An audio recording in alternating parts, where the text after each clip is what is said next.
Hello, this is Roger Bisbee from the Skill Builder channel, back with Ask Skill Builder. We've got loads coming in, and apologies to all those who didn't get an answer. We've got literally hundreds and hundreds coming in, so I'm trying to work my way through them. And obviously, if you've got one that's got a video with it or some nice pictures, we're going to favour that over the other ones. Otherwise, you've just got to look at me talking, which is not good at all, is it? So here, this is Gavin, who used to be my neighbour, but he moved away to Bristol.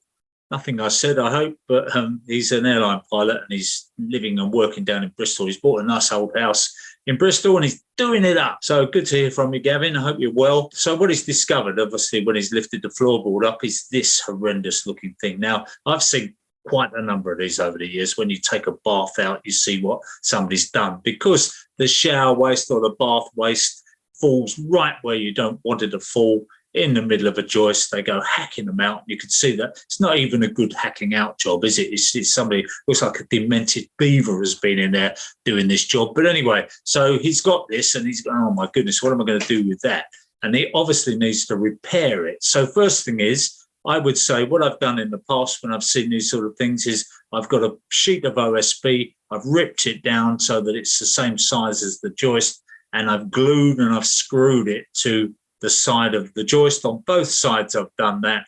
But the other thing that I like to do is I like to just tidy that hole up a bit and just cut it so that it's nice and square, and then get a block of wood, a really nice tight fitting block of wood, put it in there and put some polyurethane expanding glue on it, just make that tight again. And the reason I do that, some people may say, well, that's a waste of time. You're not going to strengthen the joist by doing that. But I think that you will, because I think that what happens is basically the joist is in compression. So when you got a joist, the top of it is going to be, as it wants to bend, the top of it is going to be in compression and the bottom of it is going to be wanting to pull apart.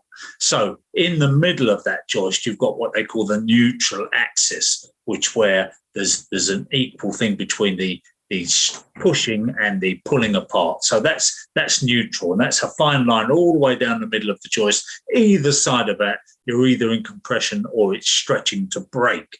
So with that in mind, if you just fill in that piece there at the top, and this goes down to about halfway in the joist, but if you fill in that piece at the top, you've actually put back the compression in the joist. So as that joist is trying to bend and you've actually closed that gap up, it's got nowhere to bend to. If you left it open, you could see that actually all you would then need to do is the bottom of it would need to break apart in order for it to break, and it would snap somewhere down just at the bottom of that hole. So I think it's a good thing to do.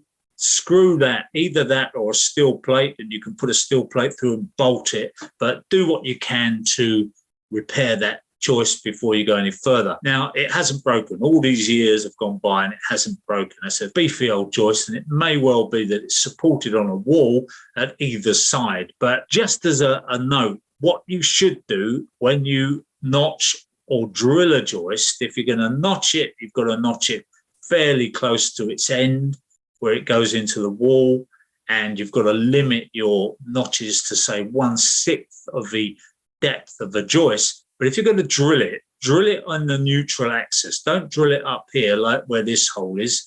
This is too high. It should be down a bit.